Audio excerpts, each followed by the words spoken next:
কিন্তু ঠিক আর হলো কই। বছর ৩ আগে যে মারণ ব্যাধির জালে আটকে গেলেন তা থেকে তো আর মুক্তিই মিলল না।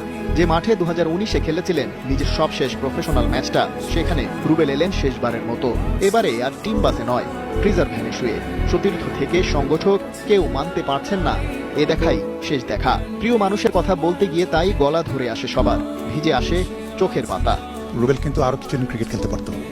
সেই বাজে one of the finest allrounder, লম্বা ছিল, ফিগার ছিল ভালো, ডোমেস্টিক অনেক ভালো, তার পারফরমেন্স ছিল সবসময়। রমজানে রাত গভীর হয় দ্রুত, কিন্তু মিরপুরের যেন ঘুম নেই। রুবেলকে শেষবারের মতো দেখা, ওপারে তার জন্য শান্তি কামনা। এটুকুর জন্যই দূর দূরান্ত থেকেও ছুটে এসেছে মানুষ। জানাজার কাতার থেকে এসেছে রুবেলের জন্য প্রার্থনা। মিরপুরে আরো বহুবার বহুভাবে গড়াবে ক্রিকেটের বল। আসবে জয়ের উদযাপন কিংবা পরাজয়ের হতাশা।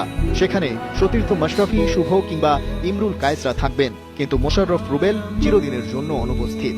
তাই মাঠের সহযোদ্ধাকে শেষবারের মতো বিদায় জানানো ক্রিকেটার কিংবা সংগঠক, রুবেল যেন সবাইকে মুড়িয়ে নিয়েছেন বিষণ্ণতার চাদরে।